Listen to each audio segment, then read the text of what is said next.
Traweek, why don't we talk about the origins of Joe Hudson's? Laura was telling me a little bit about how from one store to the first round of private equity to the second round. Talk to me about the evolution there. I had been developing real estate.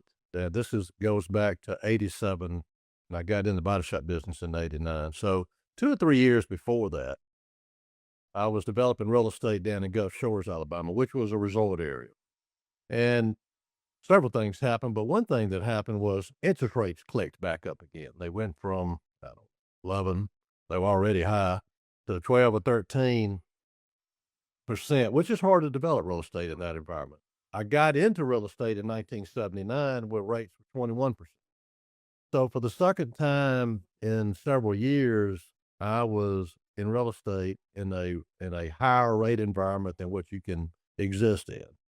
And we had a development company that we were developing these condominiums. So we did 2 or 300 of them. And real estate is so interest rate sensitive. And I just had a bad taste in my mouth. So it was like, I want to do something, anything other than I love real estate, but I don't want to make a living developing it. So I left Gulf Shores, Alabama, and moved back to Montgomery, which is where I'm from. Well, Lounsburg, which is right outside of Montgomery. And I started looking for a business to buy. And I was asking attorneys that were friends of mine, and I was talking to accountants that I knew, and just anybody that I knew, I want to buy a business. Well, a guy called me and says, I know a guy that's got a body shop. His name is Joe Hudson. And Joe is a great guy. He's really poor at running a body shop. And he needs help. He needs financial help, and he needs help all the way around. So I called Joe, and I met him, and he was a great guy. I loved him to death. Joe went broke in the body shop business doing a hailstorm, which is the most lucrative event in the body shop business. And so Joe passed away. Joe was smart as a trained pig, but he was undisciplined, and he didn't run his body shop the way it should have, right? And so I knew nothing about the body shop business. I knew nothing about cars. I still don't know about cars. Joe knew everything about cars, but I really liked him, and it seemed like a reasonable opportunity. So I put up some money, recapitalized his body shop. They worked their way out of bankruptcy. So he and I've got this shop in Montgomery, Alabama, this one shop. And it was ugly. It was ugly for a long time. We were called, the name of it was the Collision Center, but everybody referred to us as the Confusion Center. It was bad, I don't mind telling you. But I didn't want it to be bad. Joe didn't want it to be bad. I mean, we're both the youngest kid in our families. We're both really, really competitive. We both wanted it to be successful, and we wanted to do the right thing. Joe just had not been around that before. He'd have never failed to start with, because it wasn't that he wasn't smart. He was smart as he could be.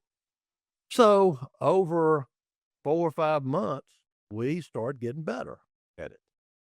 And we started thinking about, hey, why don't we do another one, Since we've got this, we're only losing $20,000 a month. Why don't we add another one to the portfolio?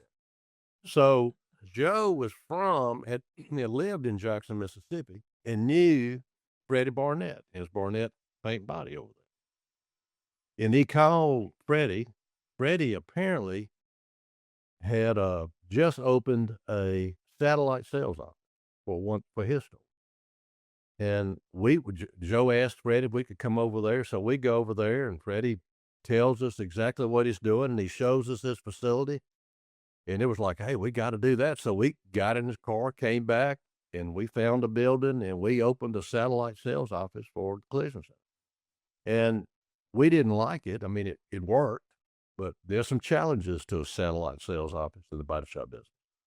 But it was our second, we had it staffed, and then 4, 5, or 6 months later, we opened another one. But this one wasn't a satellite sales office. This was a operating body shop in a town about 10 miles north of Montgomery. So around that time, Joe was telling me about this little 21-year-old kid that he'd met shooting pool or met somewhere that I should meet. So he introduces me to this guy named Mike Thames. He's 21 years old. And so Mike came to work for us, and Mike really kind of changed to some degree the trajectory of the company, because he had some really good management skills, as young as he was. And so our store, the one store that we had, the operating store, there was the production store. It wasn't running too good. So Mike took it and he organized it and had it running like a Swiss watch. And so all of a sudden, things were clicking pretty good for the collision center. I don't know the time frame of it, but over time we would open stores. Mostly they would be brownfield. All of them would be brownfields. We were not doing hardly any M&A back then. And so we would open stores and then we would close a store because it had a bad location or for whatever the reason was. I mean, it was a time for us that we were learning what a good location was, why to open one here, why not to open the DRP model did not exist at that.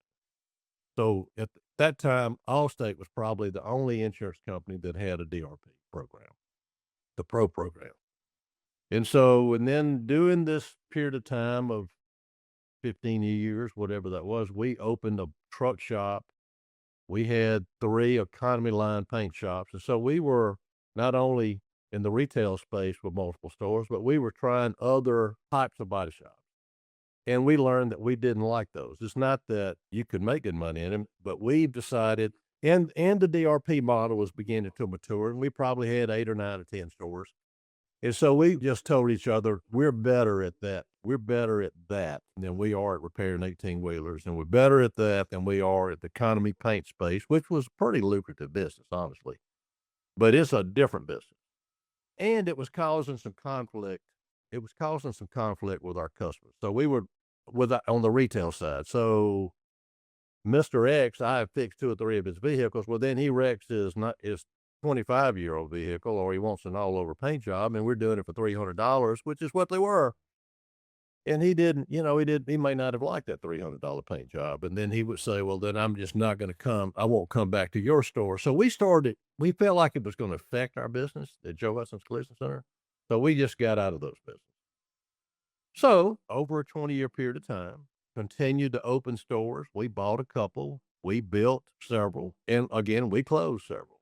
But over that period of time, before our first private equity experience, we had developed the expertise of where to put shops, what size to build, at least for us, what side of town, what kind of shop, how to staff it, what accounts it needed to have, and would go out and get it. And so we developed expertise in the MSO space, multi-locational space.